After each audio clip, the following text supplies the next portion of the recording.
Dr. Julius Jwan, Yes. is this thing going to work? I'm sure there are skeptics out there. I'm sure there are naysayers who say, you know what?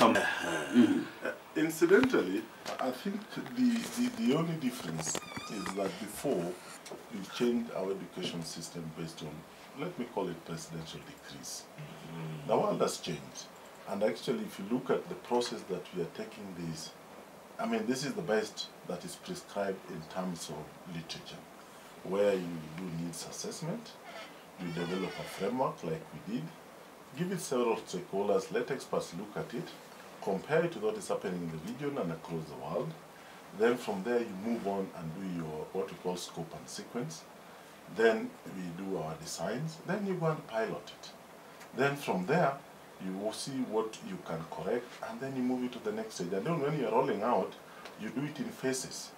You know, if you remember the other system, we just knew that, wow, things are changing. McKay report and Overnight. say this. Almost overnight. So I think, for me, we have never done it better. And of course, the fact that we are doing it from inside, we are Kenyans who are doing it, we also have children in this country. I mean, skeptics will always be there, but the question is, what are the options and how good are the options? Yeah, the options are what someone was saying the other day, raising a nation of idiots. Yeah, I mean, we have stayed for 14 years before reviewing our curriculum. Do we just stay like this? We had a new constitution. Several good things have been embedded in that constitution. Chapter 6, Article 10 that talks of values and principles of governance. At Chapter 4, these are things that need to be embedded within the education system so that learners appreciate who they are. We must appreciate our diversity because we are diverse, but we are Kenyans. You need to have this embedded within the learning system and people acquire them as they grow up. Simon Garnier, he says, listen to this, Julius. He says, kama hii 2663 system ingekuja mapema, singekuwa na choma makaa sahi. Angekuwa amejua how good he is. And what he's good at. Anakusida ni kuwa. This 844 inafika pali sasa ati hujapata marks fulani. You did not get to some threshold marks. You already see yourself as a failure. Yes. Unajiona ni kama mwisho ya dunia. Yes. We've even had primary school children committing suicide No. just because of some exam. Let me tell you something. Why we try to tell people that the debate should not be about 844. The debate should be about the organization of learning. Let's look at 844. When you talk of 8 and 4, and then 4. Now, the last 4 is the minimum time you take in the university. How many people go to the university? Fraction. I mean, why? Look at last year. We had 577,000 to start exams. 88,000 got C+ and above. Now, that last 4 caters for this 88,000.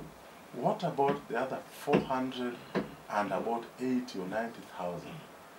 A lot of them go to other colleges. Some go for 2 years, some go for 3 years, some even go for 1 year. So that psychology that everybody must do that for is part of the problem. And that is why we feel, why don't we talk 842? 843, where a majority of our learners go to. So it means psychologically, we are already condemning them. And once you condemn them, and you tell them you have failed, how can you fail? And God, I know people are religious. Each of us has a talent in whichever way, whether in football, whether in music, whether in art. All we need to do is to let you know that that talent of yours is good. It's good for the country, it's good for you. Don't feel discouraged. But now when you confine it to 4, I mean, just want to go and do art for 1 year.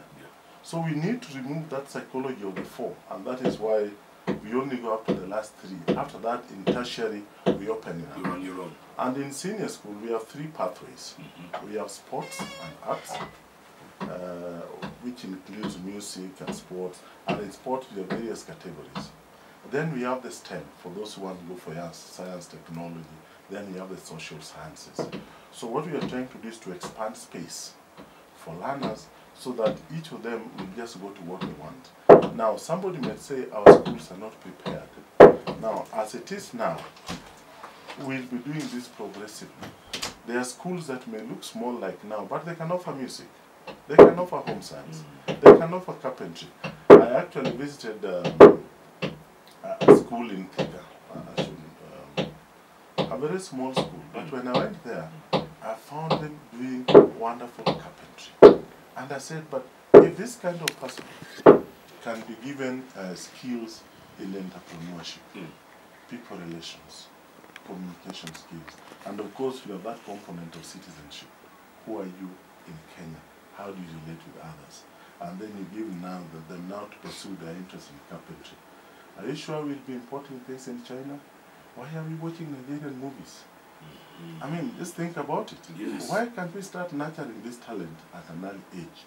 The industry is there for us. Will one be able to cross over if they're, let's say, good in science and also good in sport? Yes. Can they cross over back and forth? Yes, I mean, that is always allowed. If you look at the way we have designed the basic education curriculum framework, if you're going for this specific one, they are core subjects, and then we give you options. Now, that now depends on your interest. If you want to do your maths and physics, but also do music, it is lovely. I mean, you will see a lot of learners, for example, who have specific talent in certain areas. So they will be doing their core subjects, but on the side, you'll find them going for music, you'll find them doing art and design. Why not? Yeah. Indeed, indeed. We want to go to You're now rocking with the best, man. It's the Hot Breakfast with Jeff and Jelano.